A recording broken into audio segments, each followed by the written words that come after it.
नमस्कार मंडळी, श्री स्वामी समर्थ. मंडळी, असं म्हणतात की घर हे फक्त भिंतींचं बांधकाम नसतं. घर म्हणजे ऊर्जा असते, संस्कार असतात आणि त्या ऊर्जेचा केंद्रबिंदू असते ती म्हणजे आपली आई. आईच्या प्रार्थनेत अशी शक्ती असते जी परिस्थिती बदलू शकते. तिच्या मनातील भावना, तिच्या ओठांवरील मंत्र आणि तिच्या डोळ्यातील आशीर्वाद हेच घराचं खरं रक्षण करतात. भारतीय सनातन परंपरेत स्त्रीला ग्रहलक्ष्मी म्हटलं आहे. याचा अर्थ फक्त आर्थिक समृद्धी नव्हे, तर सौभाग्य, शांती, आरोग्य आणि कुटुंबातील एकोप्याचं प्रतीक. वेद आणि पुराणांमध्ये वारंवार उल्लेख येतो की ज्या घरात स्त्री समाधानी आणि श्रद्धावान असते त्या घरावर देवांची कृपा सदैव राहते. प्राचीन काळात ऋषी मुनी सांगत असत की संध्याकाळ ही अत्यंत सूक्ष्म ऊर्जा बदलण्याची वेळ असते.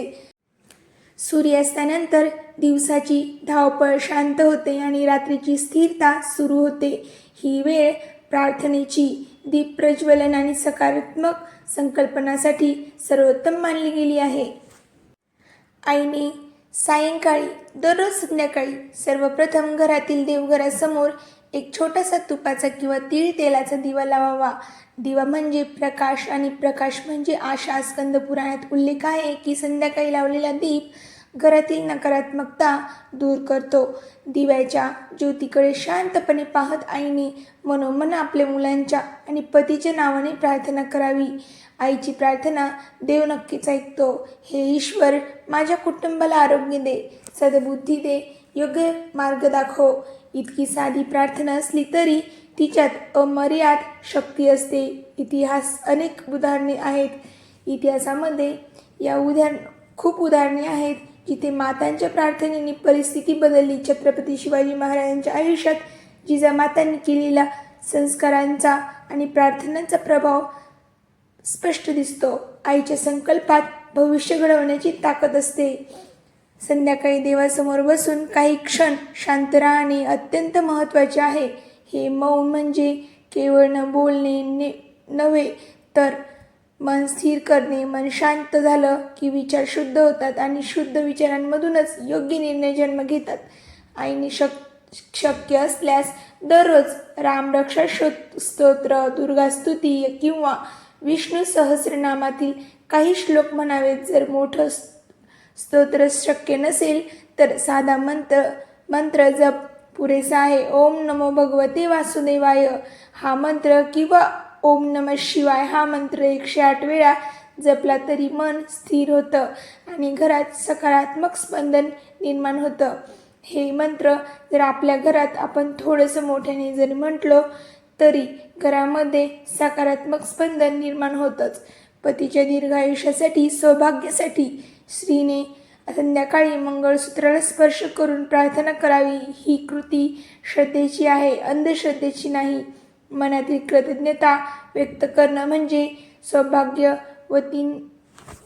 ही कृतज्ञता व्यक्त करणे म्हणजे सौभाग्य टिकवण्याचा मार्ग आहे. सावित्रीने आपल्या दृढ निश्चयाने आणि श्रद्धेने सत्यवानाचे प्राण परत मिळवले. ही कथा केवळ पुराणातील प्रसंग नाही, तर स्त्रीच्या शक्तीचं प्रतीक आहे. मुलांसाठी आईने रोज संध्याकाळी त्यांच्या डोक्यावर हात ठेवून आशीर्वाद द्यावा. शब्द साधे असू शकतात. तू निरोगी राहो, देव तुला सद्बुद्धी देव, किंवा तू सद्बुद्धीने वाग, देव तुझे रक्षण करो. अशा आशीर्वादातून मुलांच्या मनात आत्मविश्वास वाढतो. मानसशास्त्रात ही सांगते की पालकांचे सकारात्मक शब्द मुलांच्या व्यक्तिमत्वावर खोल परिणाम करतात. घरात दर गुरुवारी किंवा शुक्रवारी थोडं गोड नैवेद्य दाखवून कुटुंबात वाटावं. यामुळे एकत्र बसण्याची सवय लागते. एकत्र जेवण ही सुद्धा एक आध्यात्मिक क्रिया आहे, कारण ती नात्यांमध्ये बळकटता निर्माण करते. आणि हो माझ्या माऊल्यांनो, संध्याकाळी किमान एकदा शुभम करोती कल्याणम म्हणत दिव्याचा नमस्कार करावा. हा संस्कार लहानपणापासून मुलांना शिकवलं तर त्यांच्या मनात श्रद्धा आणि शिस्त दोन्ही निर्माण होतात. पिंपळ, तुळस आणि वड या वृक्षांना आपल्या संस्कृतीत विशेष स्थान दिले आहे. घरात तुळशीचे रोप असल्यास संध्याकाळी तुळशी पुढे दिवा लावावा. पद्मपुराणात तुळशीला पवित्रता आणि आरोग्याचे प्रतीक म्हटले आहे. तुळशीसमोर प्रार्थना केल्याने घरातील वातावरण प्रसन्न होते. आईने शक्य तितक्या वेळात राग टाळण्याचा प्रयत्न करावा, कारण संध्याकाळची वेळ ऊर्जा संवेदनशील असते. त्यावेळी बोललेले कठोर शब्द घराच्या वातावरणावर परिणाम करतात. म्हणूनच पूर्वीच्या काळी म्हटलं जायचं, सूर्यास्तानंतर घरात शांतता आणि मंगलध्वनी असावेत. कधी कधी आईने कुटुंबासाठी छोटासा संकल्प करावा. या महिन्यात आपण सर्व मिळून एखादं सत्कर्म करू, जसं की गरजू व्यक्तीला अन्नदान, पक्ष्यांना धान्य टाकणं किंवा मंदिरात फुलं अर्पण करणं. अशा छोट्या कृतींमधून मुलांना दयाभाव आणि कृतज्ञता शिकायला मिळते. सौभाग्य टिकवण्यासाठी सर्वात महत्त्वाची गोष्ट म्हणजे मनातील समाधान. तुलना, मत्सर आणि असंतोष या भावना घरातील शांतता हिरावून घेतात. म्हणूनच दररोज रात्री झोपण्यापूर्वी आईने दिवसातील 3 चांगल्या गोष्टी आठवाव्यात आणि देवाचे आभार मानावेत. कृतज्ञतेतून सौभाग्य वाटते. इतिहास साक्षी आहे की ज्या घरात स्त्रियांनी धर्म, संस्कार आणि संयम जपला, त्या घराने संकटांवर मात केली. महाभारतातील कुंतीने विपरीत परिस्थितीतही श्रद्धा सोडली नाही. तिच्या धैर्याने आणि प्रार्थनेने पांडवांना मार्गदर्शन मिळालं. आईची संध्याकाळची प्रार्थना ही केवळ विधी नाही, ती ऊर्जा निर्माण करणारी साधना आहे. दिव्याची ज्योत, मंत्राचा नाद आणि आशीर्वादाचा स्पर्श या तिन्हीच्या संगमातून घरात एक अदृश्य कवच तयार होतं. दररोज फक्त 1 तास स्वतःसाठी आणि कुटुंबासाठी दिला तर त्याचा परिणाम हळूहळू दिसू लागतो. घरात संवाद वाढतो, राग कमी होतो, मुलं अभ्यासात लक्ष देतात आणि पतीच्या कामात स्थैर्य येतं. हे सर्व जादूने नाही, तर ते सातत्यपूर्ण सकारात्मक ऊर्जेमुळे घडत असतं. शेवटी लक्षात ठेवा, सौभाग्य म्हणजे केवळ बाह्य चिन्ह नाही, तर सौभाग्य म्हणजे कुटुंबाची एकता, पतीचं आरोग्य, समाधान आणि परस्परांचा आदर. आणि या सर्वांचं मूळ आहे ती म्हणजे आपली आई. श्रद्धा आणि प्रेम. म्हणूनच दर संध्याकाळी 1 दिवा लावा, 2 क्षण शांत बसा, मनापासून प्रार्थना करा आणि आपल्या कुटुंबाला प्रेम आशीर्वाद द्या. इतिहास, पुराण आणि अनुभव तिन्ही सांगतात, आईच्या मनातील प्रार्थना कधीही वाया जात नाही. तर मंडळी, आई जेव्हा संध्याकाळी दिवा लावते तेव्हा ती फक्त कापसाच्या वातीचा दिवा लावत नाही, तर ती आपल्या घराच्या भवितव्याला प्रकाश देत असते. भारतीय संस्कृतीत संध्याकाळची वेळ गोधुळी म्हणून ओळखली जाते. होय, तुम्ही बरोबर ऐकलं, गोधुळी. गायी घरी परत येतात, पक्षी आपल्या घरट्यांकडे जातात आणि निसर्गात एक वेगळी शांतता पसरलेली असते. स्थिर लय निर्माण होते. हीच वेळ आहे जेव्हा सूक्ष्म ऊर्जा सर्वाधिक सक्रिय असते. म्हणूनच ऋषींनी संध्यावंदनाची परंपरा निर्माण केली आहे. पूर्वीच्या काळी प्रत्येक घरात सूर्यास्तानंतर शंखनाद केला जायचा. शंखाचा नाद वातावरणातील नकारात्मक स्पंदने दूर करतो, असे अथर्ववेदात उल्लेख केला आहे. आईने दररोज शक्य असल्यास एकदा शंख वाजवावा. त्या नादाने घरातील भीती, ताण, अस्वस्थता कमी होते. मुलांच्या मनावर त्याचा सकारात्मक परिणाम होतो. आईची प्रार्थना ही केवळ शब्दांची रचना नसते, ती तिच्या हृदयातून निघालेली एक ऊर्जाच असते. जेव्हा ती आपल्या मुलांसाठी म्हणते की देवा माझ्या लेकराला योग्य मार्ग दाखव, तेव्हा ती मनातून आणि कळकळून म्हणत असते.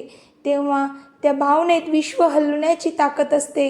इतिहासात आपण पाहतो ती संत ज्ञानेश्वरांच्या आईने अत्यंत कठीण परिस्थितीतही श्रद्धा सोडली नाही. तिच्या धैर्यानेच संतांचा जन्म झाला आणि ज्ञानाचा प्रकाश पसरला.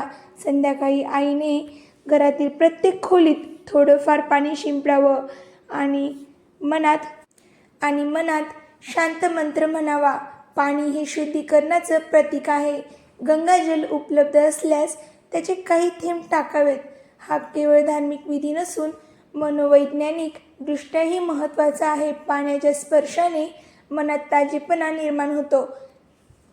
मंडळी, पतीच्या यशासाठी आईने म्हणजे पत्नीने दररोज मनोमन त्याच्या कष्टांची कदर करावी, त्याच्याबद्दल कृतज्ञता व्यक्त करावी. वेदांमध्ये दाम्पत्य सौख्य ही संकल्पना अत्यंत पवित्र मानली आहे. पती पत्नीमधील परस्पर आदर हा घराच्या स्थैर्याचा पाया आहे. सावित्री, सत्यवान, सीता, राम या कथा केवळ पौराणिक नाहीत, त्या आदर्श नात्याचं प्रतीक आहेत.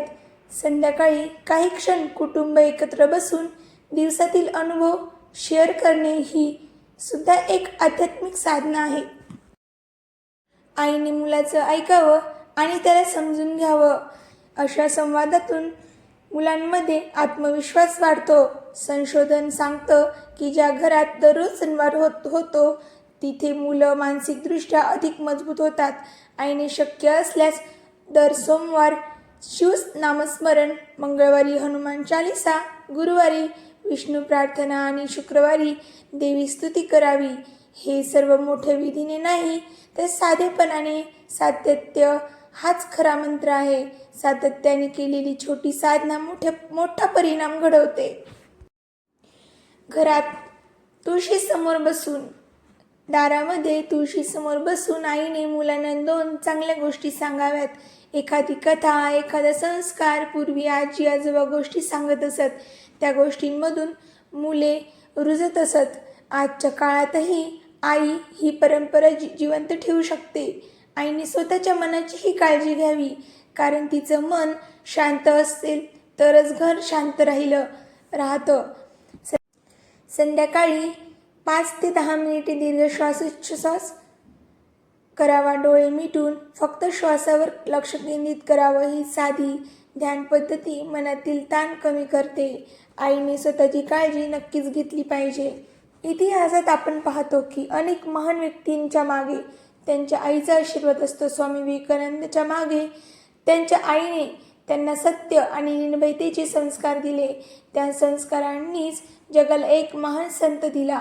यावरून स्पष्ट होतं की आईची संध्याकाळची साधना ही भविष्यातील पिढी घडवते. सौभाग्याबद्दल बोलायचं गेलं तर सौभाग्य टिकवण्यासाठी घरात स्वच्छता अत्यंत महत्त्वाची आहे. विशेषतः सूर्यास्तानंतर घरातील कचरा साचू देऊ नये. स्वच्छ घरात सकारात्मक ऊर्जा अधिक काळ टिकते. वास्तुशास्त्रातही हेच सांगितले आहे की संध्याकाळी घर प्रकाशमान आणि स्वच्छ असावे. आईने शक्य असल्यास दर महिन्यात एकदा कुटुंबासाठी लहानसा उपवास किंवा सत्संग ठेवावा. एकत्र भजन म्हणावं. भजनातील ताल आणि शब्द मनातील अस्थिरता दूर करतात. संत तुकारामांनी कीर्तनातून समाजाला दिशा दिली. त्याच परंपरेचा लहानसा अंश आपल्या घरात आणता येतो. संध्याकाळी मुलांच्या कपाळावर चंदन किंवा कुंकू लावून आशीर्वाद देणे ही सुद्धा एक प्राचीन परंपरा आहे. हे केवळ धार्मिक चिन्ह नाही, तो स्पर्श प्रेमाचा आणि संरक्षणाचा असतो. आईने दररोज देवापुढे एक छोटी वही ठेवावी. त्या वहीत आपल्या कुटुंबासाठी सकारात्मक संकल्प लिहावेत. माझं घर आनंदी आहे, माझी मुलं निरोगी आणि यशस्वी आहेत, माझ्या पतीच्या कामात प्रगती आहे आणि शब्दांमध्ये ऊर्जा असते. सकारात्मक लेखन मनाला दिशा देते. रात्री झोपण्यापूर्वी देवाचे आभार मानणे विसरू नयेत. जर आई हे सगळं करत असेल तर मुलंही तिला फॉलो करतात. देवाचे आभार मानणे खरंच विसरू नये. कृतज्ञता ही सर्वात मोठी साधना आहे. हे आहे त्याबद्दल धन्यवाद दिला की जे नाही तेही हळूहळू मिळू लागतं. आईची भूमिका म्हणजे केवळ स्वयंपाक आणि जबाबदाऱ्या नाहीत, ती घराची आध्यात्मिक आधारस्तंभ आहे. तिच्या प्रार्थनेने घराला अदृश्य कवच मिळतं. संकटे आली तरी घर तग धरून उभं राहतं. संध्याकाळच्या त्या क्षणात किंवा त्या शांत क्षणी दिव्याच्या मंद प्रकाशात आईने स्वतःला आठवण करून द्यावी. ही ती दुर्बल नाही की ती शक्ती आहे. तिच्या मनातील श्रद्धा हीच तिची खरी ताकद आहे. आणि जेव्हा आई श्रद्धेने, प्रेमाने आणि सातत्याने ही साधना करते तेव्हा सौभाग्य तिच्या पायाशी स्थिर राहतं. मुलं योग्य मार्गावर चालू लागतात. आणि पतीच्या आयुष्यात स्थैर्य येतं, घरात समाधान नांदतं. हीच सनातन परंपरेची शिकवण आहे, हीच इतिहासाची साक्ष आहे आणि हीच प्रत्येक आईच्या हृदयात दडलेली दिव्य शक्ती आहे. आणि मंडळी, जेव्हा आपण आईच्या प्रार्थनेबद्दल बोलतो तेव्हा सर्वप्रथम आठवते ती म्हणजे आदिशक्ती माता पार्वती. कारण सनातन परंपरेत प्रत्येक आईमध्ये पार्वतीचे रूप मानले जाते. पार्वती म्हणजे संयम, त्याग, प्रेम आणि अखंड सौभाग्य. पुराणांमध्ये वर्णन आहे की माता पार्वतीने भगवान शंकरांना पती म्हणून प्राप्त करण्यासाठी खूप कठोर तपस्या केली होती. हिमालयाच्या कडाक्याच्या थंडीत अन्न पाणी त्यागून फक्त श्रद्धेच्या बळावर त्यांनी साधना केली. त्या तपश्चर्येमागे एकच संकल्प होता, तो म्हणजे आदर्श दाम्पत्य आणि लोककल्याण. ही कथा आपल्याला शिकवते की सौभाग्य म्हणजे केवळ अलंकार किंवा बाह्य चिन्ह नव्हे. सौभाग्य म्हणजे नात्यातील निष्ठा, श्रद्धा आणि एकमेकांसाठीची प्रार्थना. आईने संध्याकाळी दिवा लावताना पार्वती मातेला स्मरावे, मनात म्हणावे, हे गौरी माते, माझ्या कुटुंबाचे रक्षण कर, माझ्या पतीला दीर्घायुष्य दे, माझ्या मुलांना सद्बुद्धी दे. ही प्रार्थना अत्यंत साधी आहे, पण तिचा आधार आहे हजारो वर्षांची परंपरा. गणपती बाप्पांचा जन्मसुद्धा मातृशक्तीचे प्रतीक आहे. कथा सांगते की माता पार्वतीने आपल्या उठण्यापासून गणेशाची निर्मिती केली. याचा अर्थ काय, तर आईच्या संकल्पातून निर्माण झालेली शक्ती कोणत्याही अडथळ्याला रोखू शकते. गणपती बाप्पाला आपण सगळे विघ्नहर्ता म्हणतो. गणपती बाप्पाला विघ्नहर्ता असेही म्हणतात. म्हणूनच आईने दर संध्याकाळी गणपतीचे स्मरण करावे.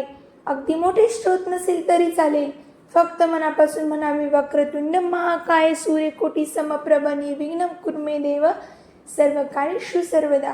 या मंत्राचा अर्थच आहे, माझ्या सर्व कार्यात अडथळे दूर कर. मुलांच्या अभ्यासासाठी, त्यांच्या करिअरसाठी, त्यांच्या आयुष्यातील योग्य निर्णयांसाठी गणपतीचे स्मरण अत्यंत प्रभावी मानले जाते.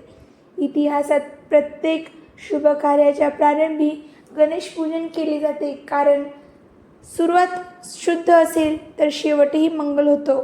आईने जर संध्याकाळी मुलांना 2 मिनिटे गणपती समोर बसवले, त्यांना एक छोटा मंत्र शिकवला तर त्यांच्या मनात एकाग्रता वाढते.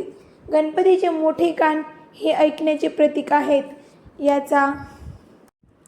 याचा संदेश असा आहे की आधी ऐका मग बोला. हा संस्कार मुलांमध्ये रुजवणे ही सुद्धा आईची साधना आहे. माता पार्वतीला अखंड सौभाग्यवती म्हणून पूजले जाते. हरतालिकेचा तीज आणि विविध व्रतांमध्ये स्त्रिया पार्वतीचे स्मरण करतात, पण फक्त सणाच्या दिवशी नव्हे तर दररोज संध्याकाळी काही क्षण तिचे ध्यान केले तर सौभाग्य स्थिर राहते, असे शास्त्र सांगते. पार्वती शंकराचे नाते आपल्याला शिकवते की पती पत्नींमध्ये मतभेद असू शकतात, पण मनभेद नसावेत. कधीकधी कैलासावरही संवाद होत असे, पण त्यात परस्पर आदर कमी झाला नाही. आईने आपल्या घरात हा आदर्श जपावा.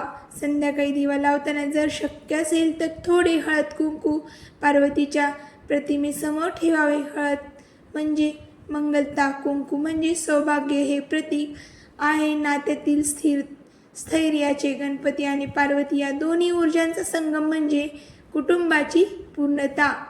आई पार्वतीसारखी करुणामयी आणि संयमी आणि मुलं गणपतीसारखे बुद्धिमान आणि स्थिर. इतिहासात आपण पाहतो की ज्या घरात गणेश भक्ती आणि शक्तिभक्ती दोन्ही जपली गेली त्या घरात संकटे टिकली नाहीत.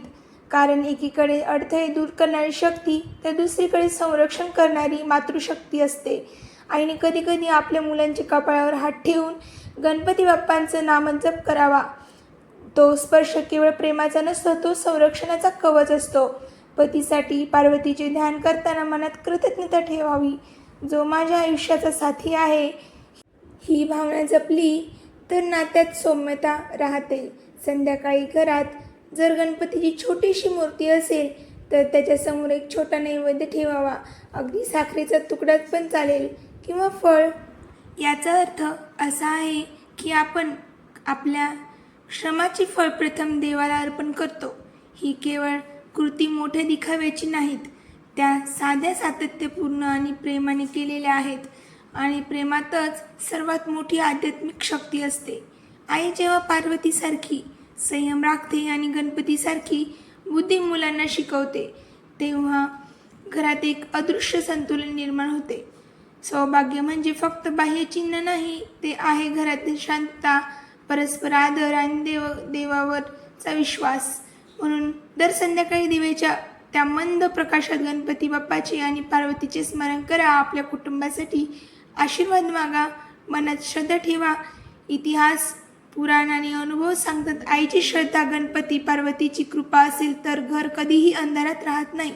हर हर महादेव, गणपती बाप्पा मोरया. मंडळी, व्हिडिओ जर आवडला असेल तर सबस्क्राईब करा आणि लाईक, शेअर, कमेंट करा.